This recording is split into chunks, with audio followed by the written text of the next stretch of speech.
When free will comes in the weekends, you get to choose between angelic and demonic star drops, which is where a nerd like me comes in to find out which gets you the most value. And also just how much progression you're actually getting from this event, depending on which side you picked. So let's compare the amount of resources and the percentage chances of angelic versus demonic drops. Let's start with coins.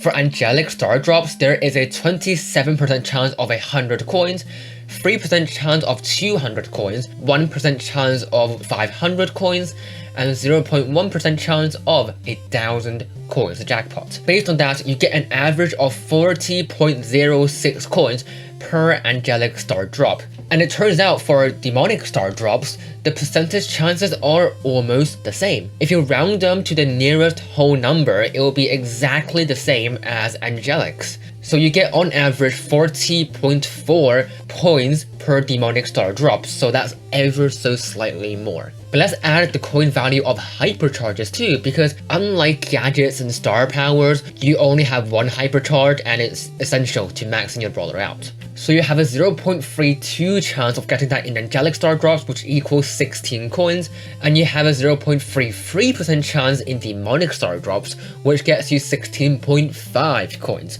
So if you add that to the coin values, you end up with 56.04 coins versus 56.9 coins in demonics. So that's not even a 1 coin difference. To save you from all the probabilities, the same kind of goes for power points, except the percentage difference is even smaller. And the same goes for star powers, brawlers, bling, demonic or angelic themed sprays, pins, and avatars. And the chance is actually exactly the same for gems.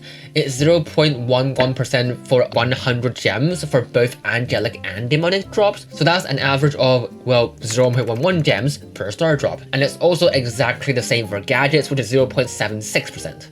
Now, demonic drops have a very slight advantage to all the resources I listed, except for gems and gadgets where they're the same, but the difference is really negligible before we get to skins, which is where the big differences are. So let me put this difference into perspective here by calculating how much progression you'll get if you pick all angelic drops or demonic drops, or if you pick them all equally. First, we gotta find out how many angelic or demonic drops you can actually get. So let's start with weekdays, where you are randomly assigned angelic or demonic. So the season lasts for 4 weeks, and I think Friday is considered the weekend to Brawl Stars. So you're getting 3 daily star drops from Monday to Thursday for 4 weeks, which is 16 days, so that is 48 star drops. And according to Kairos, you get 1 free angelic and demonic star drop sometime in the season, so that's at least 50 star drops in the weekdays, because you don't know, they might do special quests for extra star drops, for example. Now let's assume the average, which is that you get assigned demonic and angelic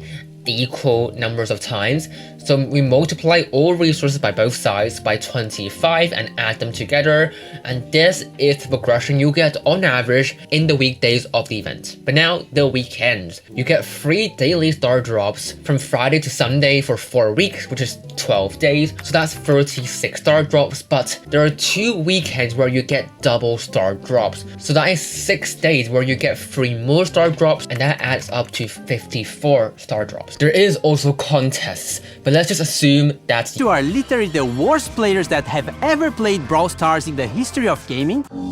Oh no. If you picked all angelic for that, that will be everything in the angelic column multiplied by 54, added to the weekday average, and this is your average yield. We can do the same for demonics, which gets you this average yield.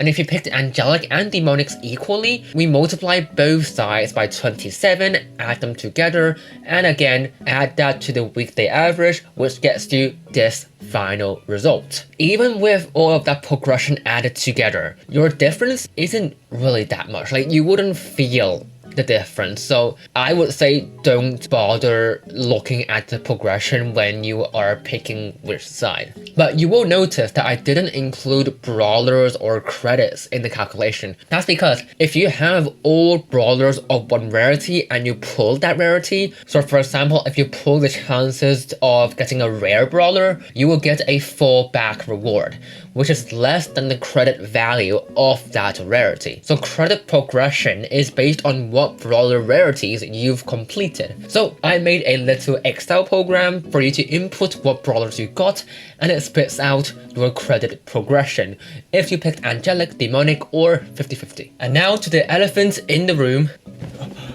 Oh, hey. Skins. There is a 0.1% more chance to pull each angelic skin than demonic skins, except for Demon Mortis and Angel Edgar, so that offsets the slightly better progression that demonic star drops offer, and that adds up to 0.8% more chance of getting skins in angelic star drops. But again, that is negligible. Even more so when we talk about cosmetics, because it's more about what skins you like than statistics, you know? So I forgot to integrate Code Shiu into the script in some clever way, so here I am telling you to please use Code Shiu. Thank you. I've also seen people comparing skin rarities, and that would result in demonic skins technically having higher value, but again, rarity doesn't matter. Like, no kidding, I will take Mars Spike over Mecha Colt or Mecha Leon, because I just hate mecha skins. So the correct way of determining the right one for you is to first figure out what skins you already have that are in the skin pool. These 5 angelic skins and these 4 demonic skins aren't new. If you already have some of these, the chance of getting them will be allocated equally to the other skins in the skin pool that you don't have. In other words, the more skins you already own, the higher chance that you'll get a specific skin that you don't have. And then after that, you are gonna find out what skins you like within that pool and weight it based on how likely you actually get it. Now that all sounds complicated, which is why I also made a little Excel program for this. You just need to take what skins you already own and rate every skin 0 to 10, and it magically spits out a suitability rating from 0 to 10. I'm actually really proud of this. Like, it's my first time making an interactive Excel sheet, so please check it out and tell me what you think. And when you've unlocked another skin, you can always come back to the spreadsheet and check your new suitability rating. Or if you won the max giveaway that you can get access to by, well,